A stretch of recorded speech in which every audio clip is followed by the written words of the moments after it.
بسم اللہ الرحمن الرحیم اللہم صلی علی محمد و آلہ الطاہرین۔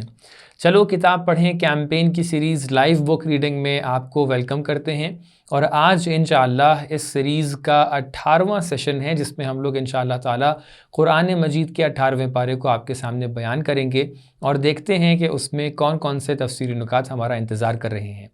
18واں پارہ شروع ہوتا ہے سورہ مؤمنون سے کہ جس میں اللہ تبارک و تعالیٰ اس طریقے سے ارشاد فرماتا ہے، اعوذ باللہ من الشیطان الرجیم، بسم اللہ الرحمن الرحیم، قد افلح المؤمنون الذین هم فی صلاتهم خاشعون۔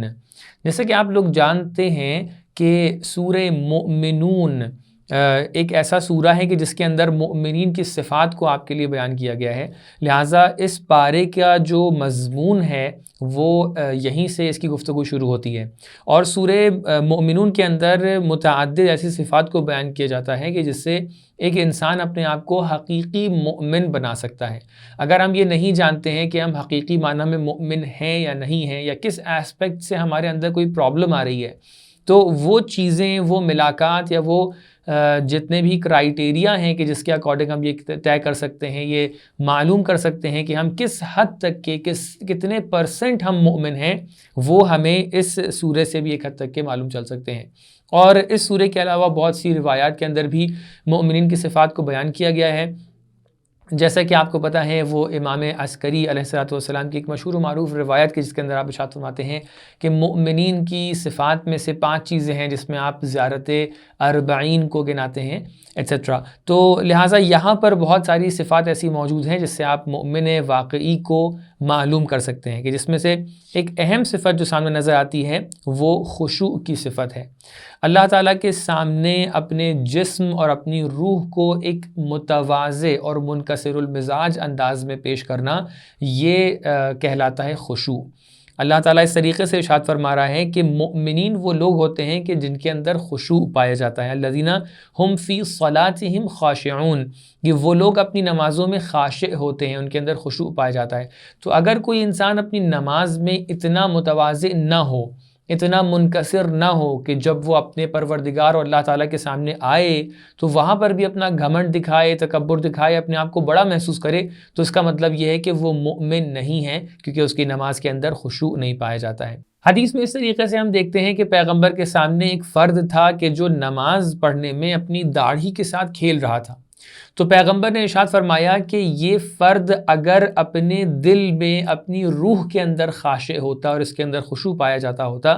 تو اس کے بدن کے اندر بھی خشوع دکھائی پڑتا۔ یعنی جب آپ کی توجہات اور آپ کا ذہن مصروف ہوتا ہے اللہ تعالیٰ کی عبادت میں، اللہ تعالیٰ کی صفات میں، اللہ تعالیٰ کی ذات میں، اللہ تعالیٰ نے جو مخلوقات آپ کے سامنے خلق کی ہیں ان کے اندر آپ سوچتے ہیں، اللہ تعالیٰ نے جن نعمتوں کو آپ کو دیا ہے اس کے شکر کرنے کے لیے آپ سوچتے ہیں، تو یقیناً آپ کا بدن خود بخود اللہ تعالیٰ کے سامنے متواضع ہو جاتا ہے۔ لیکن اس کا مطلب یہ نہیں ہے کہ جس کا بدن ہمیں اور جس کا جسم ہمیں متواضع اور خاشع دکھائی پڑ رہا ہے، تو اس کا مطلب یہ ہے کہ وہ اپنی روح کے اندر بھی 100% خاشع ہے، کیونکہ روایات کے اندر یہ تعبیر بھی آئی ہے کہ کبھی کبھی منافقانہ طور پہ خشوع ہوتا ہے، یعنی بدن کے اندر تو خشوع دکھائی پڑتا ہے کہ انسان بہت ہی زیادہ توجہ کر کے نماز پڑھ رہا ہوتا ہے اور بہت ہی منکسر المزاج ہو کر نماز پڑھ رہا ہوتا ہے، لیکن کبھی کبھی اس کی روح اتنا زیادہ نماز کے اوپر توجہ نہیں کرتی ہے، روح ادھر ادھر جا رہی ہوتی ہے لیکن بدن اپنی جگہ پر باقی رہتا ہے۔ تو لہٰذا اگر ہمیں خشوع کرنا ہے اور اپنی نماز میں توجہ کرنا ہے تو اس بات پر توجہ رہے کہ ہمارا خشوع، ہمارا خضوع، ہماری انکساری اور ہمارا تواضع جو ہے وہ روح اور جسم کے درمیان بالکل ایک جیسا ہو۔ ممکن ہے کہ ناظرین کے لیے سوال اٹھے کہ ہمیں اپنی نماز کے اندر اگر خشوع لے کر آنا ہے اور اس کے اندر ہمیں توجہ اور حضور قلب لے کر آنا ہے تو ہم کون کون سے سٹیپس کو بڑھا سکتے ہیں؟ تو یہاں پر کچھ سٹیپس ہیں جو آپ کے سامنے میں بیان کرتا ہوں۔ سب سے پہلا سٹیپ یہ ہے کہ ہم اللہ تعالیٰ کے متعلق اپنی معرفت کو کمپلیٹ کریں۔ جب ہماری معرفت کمپلیٹ ہوگی تو ہم نماز کے لیے جب اٹھیں گے اور نماز کے لیے کھڑے ہوں گے تو ہمارے ذہن میں وہ جو بزرگی ہے اللہ تعالیٰ کی، وہ علو جو ہے اللہ تعالیٰ کا، وہ جب ہمارے سامنے آئے گا تو ہم خود بخود متواضع ہو جائیں گے۔ دوسرا سٹیپ یہ ہے کہ ہم اپنے جو کام ہیں، جو امور ہیں کہ جو متشتت ہوتے ہیں، بہت زیادہ ہوتے ہیں ادھر ادھر کے، ان کو نماز کے وقت اسائیڈ رکھیں، ایک طرف رکھ دیں، اور کوشش کریں کہ اپنا ذہن جو ہے کنسنٹریٹ رکھیں کس کے اندر؟ نماز کے اندر۔ تیسرا کام یہ ہو سکتا ہے کہ نماز جہاں پر آپ پڑھ رہے ہیں اس جگہ کو بہت ہی سوچ سمجھ کر انتخاب کریں۔ اگر آپ ایک ایسی جگہ پر نماز پڑھ رہے ہیں جہاں پر لوگ آ جا رہے ہیں، جہاں پر فار ایگزامپل آپ کے سامنے ٹی وی کھلا ہوا ہے، بچے کھیل رہے ہیں، سب کچھ کر رہے ہیں، تو ایسی جگہ پر آپ کا ذہن بھی ادھر ادھر جائے گا۔ اسی لیے راستے میں جہاں پر لوگ آ جا رہے ہیں وہاں پر نماز پڑھنا مکروہ ہے۔ اسی لیے بہت سے ایسے مقامات پہ نماز پڑھنا مکروہ ہے کہ جہاں سے آپ کا ذہن بھٹک جائے، جیسے آئینے کے سامنے کھڑے ہو کر نماز پڑھنا، اسی لیے مکروہ ہے۔ یہ دوسرا سٹیپ تھا۔ اور اس کے بعد والا سٹیپ یہ ہے کہ انسان گناہ سے دوری اختیار کرے، کیونکہ گناہ بھی ایک ایسا عامل ہے کہ جو انسان کو نماز میں اس کی توجہات کو ہٹا دیتا ہے۔ اگلا سٹیپ یہ ہے کہ انسان نماز کی جو میننگز ہیں، جب وہ کہتا ہے اللہ اکبر تو اس کا مطلب کیا ہوتا ہے، جب وہ رکوع میں جاتا ہے اور ذکر پڑھتا ہے تو اس کا مطلب کیا ہوتا ہے، ان سب کو اگر جان لے تو وہ بہت حد تک کہ نماز کے اندر اپنا کنسنٹریٹ رکھ سکتا ہے۔ اس کے بعد انسان کو پریکٹس کرنے کی ضرورت ہے کہ وہ نماز کے اندر اپنا حضور قلب رکھے، اور ساتھ ہی ساتھ جو مستحبات ہیں ان کے اوپر عمل کرنے کی کوشش کرے۔ اور ایک بہت ہی امپورٹنٹ کام جو ہے وہ یہ ہے کہ نماز کے مقدمات جو ہوتے ہیں، جو نماز پڑھنے سے پہلے ریکویزٹس ہوتے ہیں، ان کے اندر بھی انسان یہ توجہ کرے کہ ہم نماز پڑھنے جا رہے ہیں۔ جب وضو کرے تو وضو کے ٹائم سے، کیونکہ وضو ایک پری ریکویزٹ ہے نماز کے لیے، اسی ٹائم سے انسان اس بات کی توجہ کرے کہ وہاں سے انسان کا ذہن نماز کی طرف رہے۔ تو جتنا انسان وضو اچھے طریقے سے انجام دے گا، اتنا انسان کی نماز بھی اچھی ہوتی چلی جائے گی۔ جتنا انسان نماز کے مقدمات کو اچھے سے بجا لائے گا، اتنی نماز بھی اس کی اچھی ہوتی چلی جائے گی۔ تیسری آیت میں اللہ تعالیٰ کہہ رہا ہے کہ یہی مومن وہ مومن ہیں کہ جو لغو سے پرہیز کرتے ہیں۔ لغو کا مطلب ہوتا ہے بیکار کام، جس کا کوئی مقصد نہیں ہوتا ہے، جس کا کوئی گول نہیں ہوتا ہے۔ ایسے ہی کچھ لوگ ہوتے ہیں کہ جو فالتو میں کوئی کام کیا کرتے ہیں، کوئی بے مقصد کام ہے، ایک کام شروع کیا ہے، اس پہ کوئی انسان کا کوئی ایم نہیں ہے، گول نہیں ہے، مقصد نہیں ہے، بس وہ کام کیے جا رہا ہے۔ دیکھیے کبھی کبھی ہوتا ہے کہ انسان ایک فائنل ڈیسٹینیشن تک کے پہنچنے کے لیے یعنی وہ انسان کا مقصد ہو سکتا ہے، اور اس مقصد تک کے پہنچنے کے لیے جتنی بھی چیزیں راستے میں ضروری ہیں، یہ تمام کی تمام چیزیں شارٹ پیریڈ کے لیے، شارٹ ٹرم کے لیے انسان کا گول ہو سکتے ہیں۔ فار ایگزامپل آپ کو پی ایچ ڈی کرنا ہے، پی ایچ ڈی کرنے کے لیے آپ کا پہلا گول یہ ہو سکتا ہے کہ آپ کو ہائی اسکول کرنا چاہیے۔ اب جب آپ کا یہ گول کمپلیٹ ہو جاتا ہے تو پھر آپ کہتے ہیں ہمیں انٹرمیڈیٹ کرنا ہے، جب وہ گول کمپلیٹ ہو جاتا ہے تو پھر آپ کہتے ہیں ہمیں بیچلرز کرنا ہے، پھر آپ کہتے ہیں ماسٹرز کرنا ہے۔ تو یہ سارے چھوٹے چھوٹے گولز مل کر ہمیں ایک فائنل ڈیسٹینیشن تک کے پہنچا رہے ہیں۔ لیکن اگر تصور یہ کیا جائے اور سوچا یہ جائے کہ ایک شخص ہے کہ جس کا مقصد اور فائنل ڈیسٹینیشن ہی یہی بن گیا ہے کہ ہم ہائی اسکول کر لیں گے، تو ظاہر سی بات ہے کہ وہ فائنل جو ایک بہت ہی اعلیٰ مقام پر اس کا مقصد ہے، وہاں تک کہ وہ نہیں پہنچ پائے گا۔ انسان اس دنیا کے اندر بھی بالکل ایسا ہی ہے۔ ایک فائنل ڈیسٹینیشن اللہ تعالیٰ نے معین کیا ہے کہ انسان جنت تک کے پہنچے، اللہ تعالیٰ کے رضوان تک کے پہنچے، اور اپنا جو اس کی عروج ہے، جو انسان کا تکامل ہے، وہاں تک کہ انسان پہنچ سکے۔ اب اس تکامل تک کے پہنچنے کے لیے جتنے بھی پری ریکویزٹس ہیں راستے میں، یہ سب کے سب شارٹ ٹرم انسان کے لیے گولز بن سکتے ہیں۔ مثال کے طور پہ انسان کھانا کھاتا ہے تو یہ بھی ایک گول بن سکتا ہے ایز اے ٹول۔ ایک شارٹ پیریڈ کے لیے انسان کو کھانے کی ضرورت ہے تاکہ وہ اپنے بدن میں قدرت محسوس کر کے آگے والے سٹیپس کو بڑھا سکے۔ لیکن اگر کوئی انسان ایسا ہو کہ جس کا گول ہی یہی بن جائے کہ وہ صبح شام صرف کھانا ہی کھاتا ہے، اور کھانا اس کے لیے ایک مقصد اور ایک گول بن جائے، تو کہیں گے کہ یہ کام ایسا کام ہے کہ جس کو ہم لغو کہہ سکتے ہیں۔ اور یہی وہ کام ہے کہ جس سے مؤمنین ہمیشہ دور رہتے ہیں۔ یعنی مؤمن ہمیشہ ایک اعلیٰ مرتبے کی طرف، ایک اعلیٰ مقصد کی طرف دیکھ کر اس کی طرف قدم بڑھاتا ہے، اور اس کے علاوہ جو کام فالتو ہوتے ہیں ان سے ہمیشہ پرہیز کرتا ہے۔ اللہ تعالیٰ نے آیت نمبر 30 کے اندر ایک قانون کی طرف اشارہ کیا ہے کہ جس کو ہم لوگ اللہ تعالیٰ کی سیرت یا سنت کہہ سکتے ہیں۔ اللہ تعالیٰ کی بہت ساری سنن ہیں، بہت سارے قوانین ہیں، بہت سارے رولز ہیں کہ جو اللہ تعالیٰ نے ہمیشہ سے جاری کیے ہیں اور ہمیشہ تک جاری کرتا رہے گا۔ ان میں سے ایک قانون ہے کہ اللہ تعالیٰ ہمیشہ لوگوں کا امتحان لیتا ہے، ان کا ابتلاء کرتا ہے۔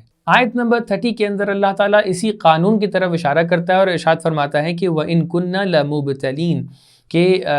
اللہ تعالیٰ یہ جو ابتلا ہے یعنی ابتلا کرنے والا ہے، لوگوں کا ایگزام کرنے والا ہے، امتحان لینے والا ہے، تو یہ ایک ایسا قانون ہے کہ جس کے اندر کوئی ایکسیپشن نہیں ہے۔ اللہ تعالیٰ ہر قوم ہر فرد سے کوئی نہ کوئی ذریعے سے امتحان ضرور لیتا ہے۔ اس کے بعد مومنین کے متعلق متعدد گفتگو یہاں پر ہوتی ہے اور بہت سارے مقامات کے اوپر اللہ تعالیٰ انسانوں کے متعلق، ان کی ہوا و ہوس کے متعلق ان سب چیزوں کے بارے میں بیان کرتا ہے۔ آیت نمبر 85 سے 89 تک کے اللہ تعالیٰ نے دوبارہ قیامت کے اوپر گفتگو کی ہے کہ جہاں پر اللہ تعالیٰ نے قیامت کے متعلق کافی باتوں کو بیان کیا ہے، اور اس کے بعد آیت نمبر 100 کے اندر اللہ تعالیٰ نے برزخ کا تذکرہ کیا ہے۔ برزخ ایک ایسی جگہ ہے جو اس دنیا اور آخرت کے درمیان کی جگہ ہے کہ جس کو بہت سے ٹائم پر قبر کی دنیا بھی کہا جاتا ہے۔ آپ کو پتہ ہے اہل بیت علیہ السلام نے کہا ہے کہ روز قیامت کے لیے شفاعت تو حاضر ہے، بہت سے ایسے لوگ ہیں شفاعت کے مستحق بھی ہوتے ہیں، وہ روز قیامت اور حساب کتاب کے وقت جو ہیں شفاعت کے مشمول ہو جائیں گے، لیکن اہل بیت علیہ السلام نے کہا ہے کہ ہم اپنے پیروکاروں کے لیے برزخ کے متعلق ڈرتے ہیں، کیونکہ برزخ کے اندر ممکن ہے انسان کو بہت عذاب جھیلنا پڑے، کہ یہی برزخ انسان کی اس دنیا کے اعمال کی وجہ سے یا تو بہشت کا ایک حصہ بن سکتا ہے کہ جس میں وہ اپنی بہشت کو ابھی سے سٹارٹ کر لیتا ہے، یا پھر انسان کے لیے ایک دوزخ کا حصہ بن سکتا ہے کہ وہ اس کی قبر سے دوزخ شروع ہو جاتی ہے۔ لہٰذا برزخ انسان کے لیے بہت امپورٹنٹ ہے۔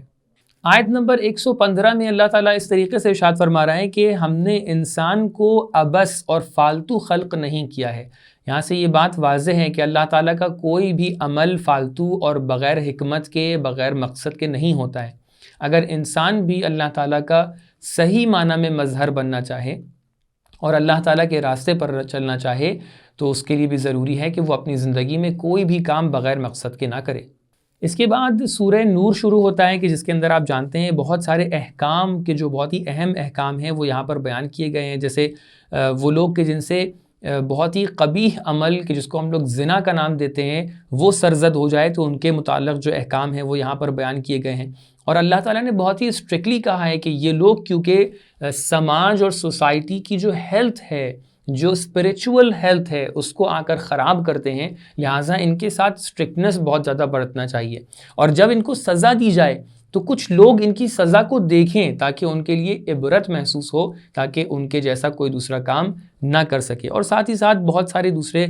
موضوعات کے اوپر یہاں پر گفتگو ہوئی ہے۔ آیت نمبر 19 میں سورہ نور کی اللہ تعالیٰ اس طریقے سے ارشاد فرماتا ہے کہ ان الذین یحبون ان تشیع الفاحشۃ فی الذین آمنوا لہم عذاب علیم فی الدنیا والآخرہ، جو لوگ یہ چاہتے ہیں کہ دنیا میں فخر و فحشاء کو، دنیا میں بدتمیزی کو، دنیا میں گناہ کو ایک طریقے سے عام کر دیں، اس کو بہت ہی جنرل طریقے سے لوگوں کے درمیان پھیلا دیں، اللہ تعالیٰ کہہ رہا ہے کہ دنیا میں بھی اور آخرت میں بھی ان لوگ کے لیے عذاب انتظار کر رہا ہے۔ یہ بالکل اسی طریقے سے ہے کہ جیسے آپ نے دیکھا آج کل کورونا میں جب ایک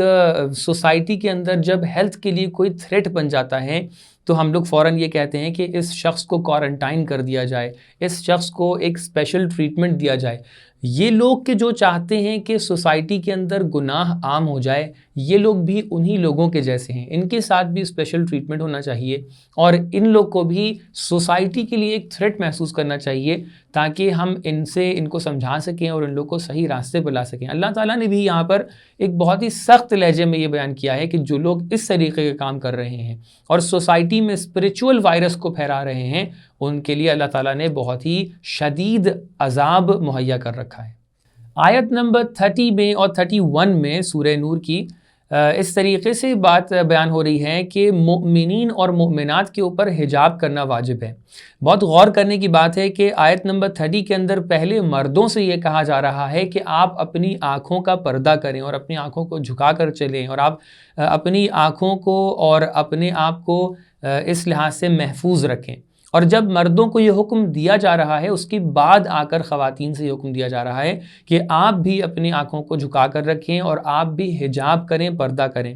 اور آپ اپنی زینتوں کو سامنے نہ دکھائیں۔ عورت کی زینتیں یعنی وہ ایسے مقامات ہیں بدن کے کہ جو جن کا چھپانا عورت کے لیے لازمی ہے. اور اس کے بعد اللہ تعالیٰ اس کے بعد یہ بیان فرماتا ہے کہ یہ زینتیں سوائے محرم لوگوں کے علاوہ کسی اور کے سامنے ظاہر نہیں ہونا چاہیے. اس کے بعد ہم لوگ آیت نمبر 32 میں دیکھتے ہیں کہ اللہ تعالیٰ نے شادی کے متعلق، شادی کا جو بندھن ہے اس کے متعلق گفتگو کی ہے اور ارشاد فرمایا ہے کہ وَأَنكِحُوا الْأَيَامَ مِنْكُمْ وَالصَّالِحِينَ مِنْ عِبَادِكُمْ وَإِمَائِكُمْ. ایک بات جس پہ غور کرنا ضروری ہے، یہاں پر انکحو کا ورڈ آیا ہے، یعنی یہ کہ آپ لوگوں کی شادی کروائیے. یعنی یہ کہ اگر سوسائٹی میں بہت سے لوگ ایسے ہیں کہ جن کے پاس یہ قدرت حاصل ہے کہ وہ دو لوگوں کو ان کی آپس میں شادی کروا سکتے ہیں اور ان کو شادی کے بندھن میں باندھ سکتے ہیں، تو ان کی ذمہ داری بنتی ہے کہ وہ بڑے ہونے کے اعتبار سے، بزرگ ہونے کے اعتبار سے سامنے آئیں اور اس مسئلے کے اندر مدد کریں. ساتھ ہی ساتھ جو حکم اصل نکاح کا بتایا جا رہا ہے اور شادی کا بتایا جا رہا ہے، یہ بھی ایک ایسا حکم ہے، ایک ایسا رول ہے کہ جو انسان کے انیٹ نیچر اور انسان کی فطرت سے متعلق ہے. ہر چیز کے اندر آپ دیکھیں گے کہ ایک پیئر کا کانسیپٹ پوری دنیا کے اندر موجود ہے. اللہ تعالیٰ نے انسانوں کو بھی ایسے ہی خلق کیا ہے. اور یہیں پر اللہ تعالیٰ یہ بھی بات کلیئر کر رہا ہے کہ شادی کے لیے ایک بہت بڑا تھریٹ جو ہوتا ہے وہ ہے انسان کی فائنینشل پوزیشن. اگر فائنینشل پرابلمز ہیں تو انسان شادی کی طرف جانے سے گھبراتا ہے. اللہ تعالیٰ اس کے لیے ایک وعدہ دے رہا ہے کہ اگر آپ فائنینشل پرابلمز کی وجہ سے یہ سوچ رہے ہیں کہ مجھے شادی نہیں کرنا چاہیے، تو ان فائنینشل پرابلمز کو اللہ تعالیٰ دور کرے گا اور آپ کو مالدار کر دے گا. ان یکونوا فقراء یغنہم اللہ من فضلہ. اگر وہ لوگ فقیر ہیں تو اللہ تعالیٰ ان کو غنی بنا دے گا. یقیناً اس بات کو بھی آپ اسباب الہی اور اسباب خداوندی کے ضمن میں دیکھیے کہ اللہ تعالیٰ نے تمام تر چیزوں کے اسباب فراہم کیے ہیں. جب آپ شادی کر لیتے ہیں تو اللہ تعالیٰ آپ کے اسباب میں وہ برکتیں عطا کرتا ہے کہ جس کے اندر آپ جب محنت کرتے ہیں تو اس کے اندر آپ کو رزق و روزی پراپر طریقے سے مل سکتی ہے. اب اس کے لیے جو پری ریکوزٹس ہیں، اس کے لیے جو محنتیں ہیں اور کاوشیں ہیں، وہ آپ کے اوپر ضروری ہیں کہ آپ انجام دیں اور اللہ تعالیٰ ان محنتوں کے نتیجے میں آپ کو برکت نصیب کرتا ہے. اس کے بعد قیامت کے بارے میں کچھ تذکرہ ہوتا ہے اور وہ تذکرے یہاں تک کہ پہنچتے ہیں کہ اللہ تعالیٰ نے کس طریقے سے قیامت کو مہیا کیا ہے. پھر اللہ تعالیٰ نے مخلوقات کی بنسبت اور جتنے بھی جاندار چیزیں ہیں ان کے رزق و روزی کے متعلق کچھ گفتگو پیش کی ہے. پھر کچھ آیات منافقین کے بارے میں ہیں کہ جو ان کی حقیقت کو آ کر بیان کرتی ہیں. اور اس کے بعد اللہ تعالیٰ نے ایک اشارہ کیا ہے اطاعت اہل بیت اور اطاعت رسول کے متعلق، اور ساتھ ہی ساتھ مؤمنین کو ایک وعدہ جو اللہ تعالیٰ نے متعدد مقامات پر دیا ہے، یہاں پر بھی اللہ تعالیٰ اس وعدے کو بیان کرتا ہے کہ یقیناً دنیا کے آخر میں اللہ تعالیٰ حکومت کو اور اللہ تعالیٰ تمام تر جو ذمہ داریاں ہیں ان کو مؤمنین کے ہاتھ میں دے گا، اچھے لوگوں کے ہاتھ میں دے گا. تو لہٰذا ہم لوگ اسی آیت یا اسی جیسی آیتوں کے ضمن میں ہم لوگ ہمیشہ اس امید پر قائم ہیں کہ انشاءاللہ تعالیٰ آخری امام آئیں گے اور اس حکومت کو قائم کریں گے کہ جس کے ضمن میں ہم تمام لوگ عدل اور انصاف تک کے پہنچیں گے اور اس پوری دنیا سے جو ظلم ہو رہا ہے وہ مکمل طور پہ ختم ہو جائے گا. اور اسی طریقے سے سورہ نور کچھ ایسی باتوں پہ ختم ہوتا ہے کہ جہاں پر اللہ تعالیٰ ارشاد فرماتا ہے کہ آیت نمبر 63 میں کہ لا تجعلوا دعاء الرسول بینکم کدعاء بعضکم بعضا. جس طریقے سے آپ لوگ آپس میں ایک دوسرے کو پکارتے ہیں ایسے رسول اللہ کو مت پکاریے. جان لیجئے کہ یہ حکم صرف رسول اللہ سے مخصوص نہیں ہے بلکہ ان کی آل اہل بیت علیہ السلام بھی اسی کے اندر شامل ہیں. آپ کا جو خاص احترام ہے وہ ان کے لیے رکھیے. عام طور پہ جو آپسی آپ کے تعلقات ہیں اس کے بیسس پر اہل بیت علیہ السلام کے ساتھ ان کے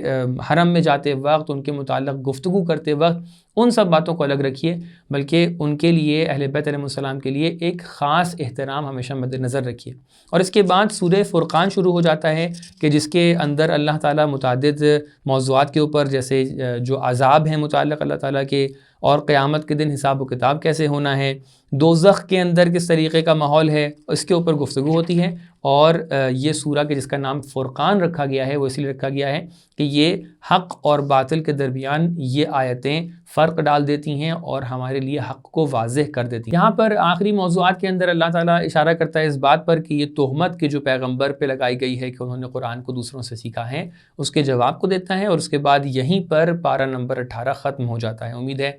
آپ نے تمام تر تفسیری نکات کو سنا ہوگا اور آپ کو پسند آئے ہوں گے. انشاءاللہ اگلے سیشن میں آپ کے سامنے پارہ نمبر 19 کو بیان کیا جائے گا. والسلام علیکم ورحمۃ اللہ وبرکاتہ.